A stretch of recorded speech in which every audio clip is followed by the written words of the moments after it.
सम्यक गोटे तर्जमा गोटे सम्यक तर्जमा शब्द प्राय अनुशीलन अनुध्यान ये अर्थ में व्यवहृत होम समाज किंतु प्रकृत में तर्जमा शब्द अर्थ से तर्जमा शब्द अर्थ हूँ अनुवाद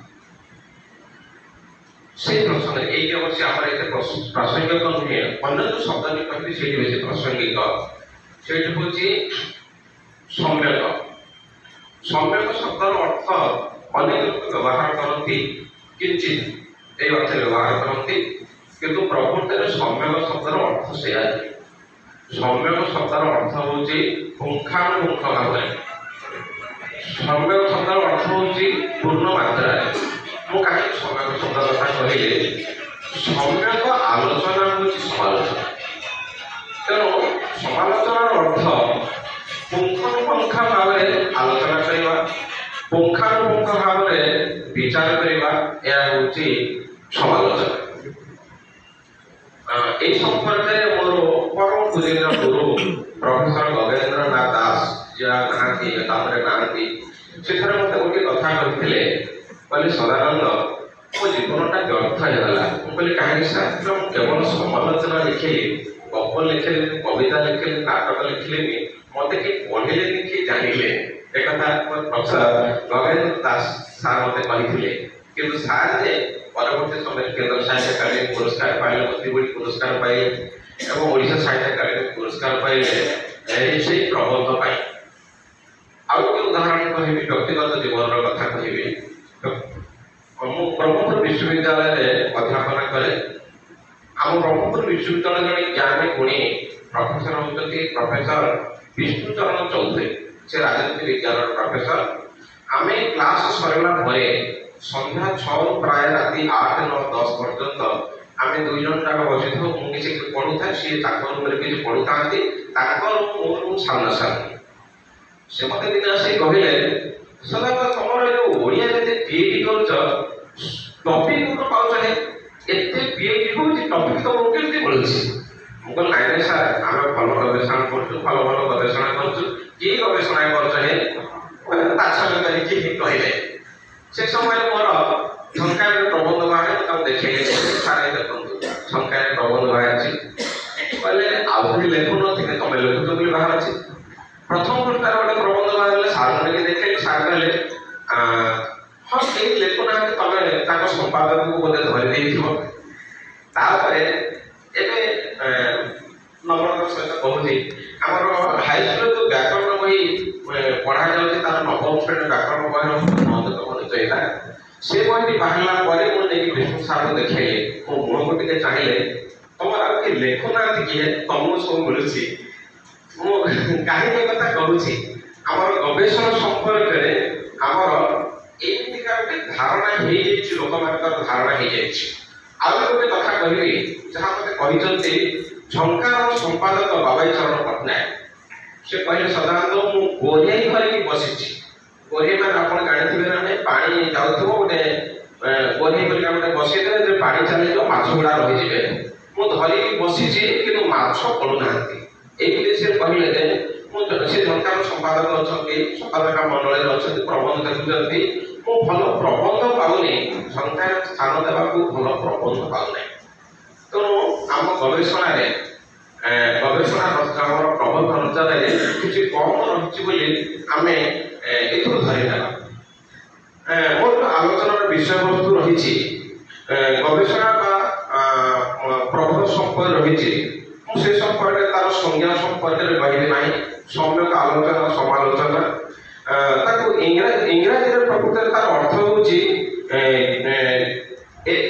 to set up as a critic is to set up as a judge of a value ताले आमर प्रोफेसर दासरथी दास गोटे सुंदर कथाटे कहते उत्कर्ष अपकर्ष विचार कुशली सूक्ष्म साहित्य कर्म हूँ समालोचना लिखित शब्द माध्यम शिल्प सृष्टि भाष्य और व्याख्या रचना हूँ समालोचना नाना निबंध प्रबंध प्रोफेसर दासरथी दास एक कथाटी तेरे अनेक प्रकार प्रबंध रही से समय आपन को आलोचना करके विचार करेंगे ना भाषा विचार कर गोर अर्थ विचार करेंगे प्रबंध बना तो संक्षेप रही କାହିଁକି ସମାଲୋଚନା ଲେଖାଗଲା, କେବେ ସମାଲୋଚନା ଲେଖାଗଲା, ସମାଲୋଚନା ଲେଖିବାର ଆବଶ୍ୟକତା କ'ଣ ଥିଲା, କେବେଠୁ ଭାରତୀୟ ସଂସ୍କୃତି ଓଡ଼ିଶୀ ସଂସ୍କୃତିର ସମାଲୋଚନା ଲେଖାଯାଇଛି।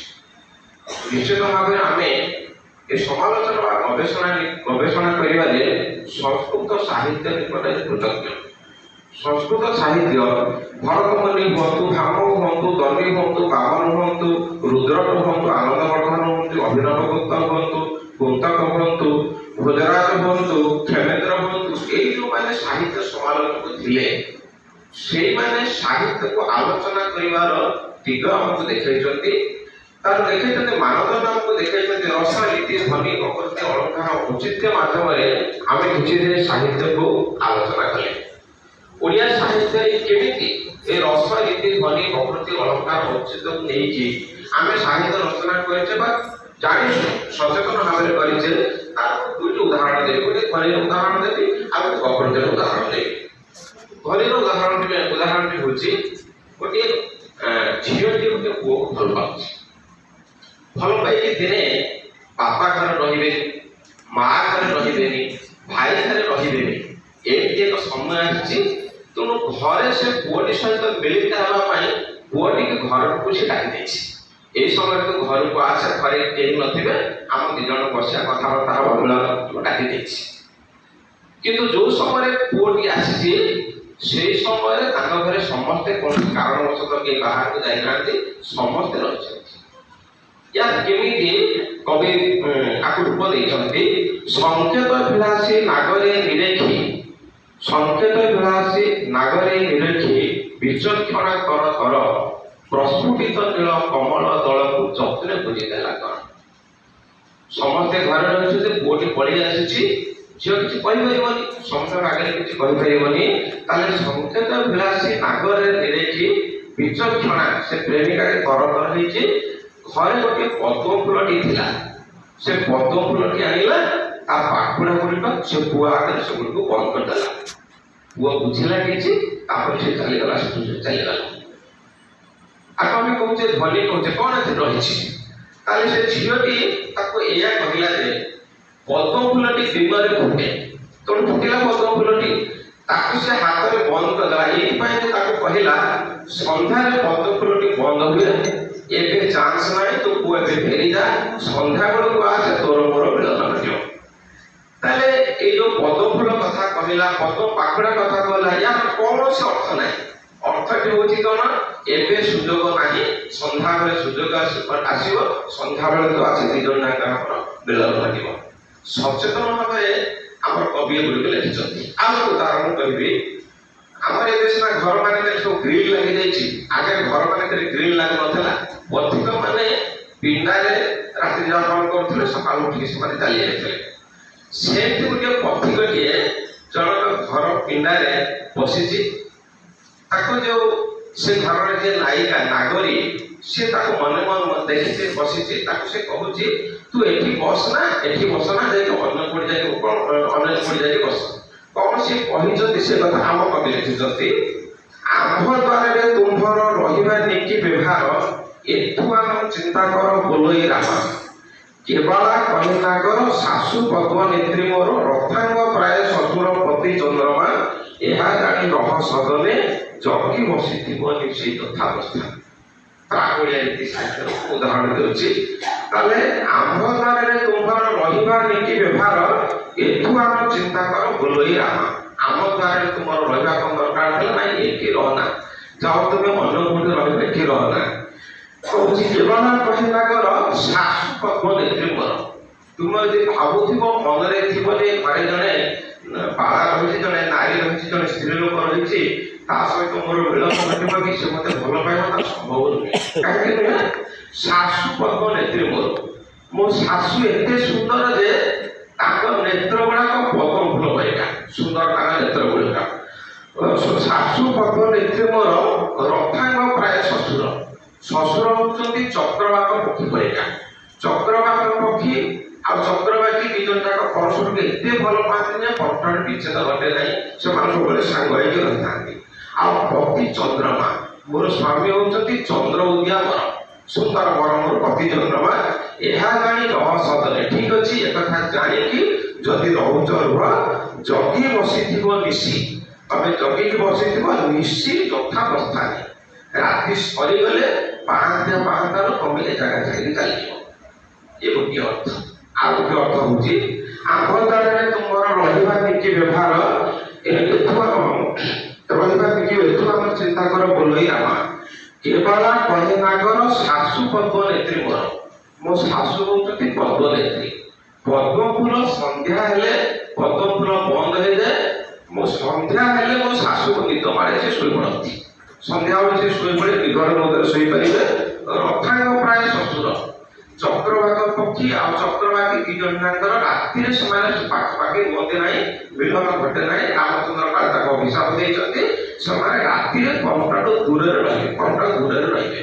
ତେଣୁ ଶ୍ୱଶୁର ଘରେ ଶୁଅନ୍ତି, କୋଉ ଚାକିରି କି ସ୍କୁଲ ପିନ୍ଧାରେ ଯାଇକି ସବୁବେଳେ ରାତିରେ ଶ୍ୱଶୁର ଶୁଅନ୍ତି, ସେ ରାତିରେ ଶୁଅନ୍ତି ନାହିଁ। ଆଉ ପତି ଚନ୍ଦ୍ରମା, ତାହେଲେ ମୋ ସ୍ୱାମୀ ହଉଛନ୍ତି ଚନ୍ଦ୍ର ପରିକା, ରାତିର ସବୁ ପ୍ରହରରେ ଚନ୍ଦ୍ର ରହନ୍ତି ନାହିଁ। ତାହେଲେ କିନ୍ତୁ ପ୍ରଥମ ପ୍ରହର ରହିଲେ ଶେଷ ପ୍ରହର ନଥିବ, ଶେଷ ପ୍ରହର ରହିଲେ ପ୍ରଥମ ପ୍ରହର ରହିବେ ନାହିଁ। ଅର୍ଥାତ୍ ସେ କୌଣସି ବହୁତ ରାଜକାର୍ଯ୍ୟ କରୁଛନ୍ତି, ସେଠି କାର୍ଯ୍ୟ ଲିପରୁ ସବୁବେଳେ ରାତିରେ ରହିପାରନ୍ତି। ଏହା ଜାଣି ରହ ସଦନେ। ଏହା ଜାଣିକି ତମେ ଏଇଠାରେ ରହିଥାଅ, ଜଗି ବସିଥିବ ନିଶି। କାହାକୁ ଜଗିଥିବ? ମୋ ସ୍ୱାମୀକି ଜଗି ବସିଥିବ। ଶାଶୁ ତ ଶୋଇପଡ଼ିଛନ୍ତି, ଶ୍ୱଶୁର ଘରେ ନାହାନ୍ତି। ଯେମିତି ମୋର ସ୍ୱାମୀ ଆଉ ହେବେ ତମେ ସେ ଘର ଭିତରେ ଇଏ କରିବ, ଘର ଭିତରକୁ ପ୍ରବେଶ କରିବ।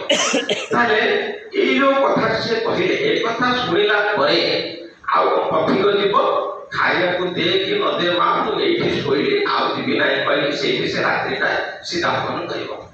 ତାହେଲେ ଗୋଟିଏ ଉଦାହରଣ ଦେଲି ଧ୍ୱନିର, ଗୋଟିଏ ଉଦାହରଣ ଦେଲି ପ୍ରକୃତିର।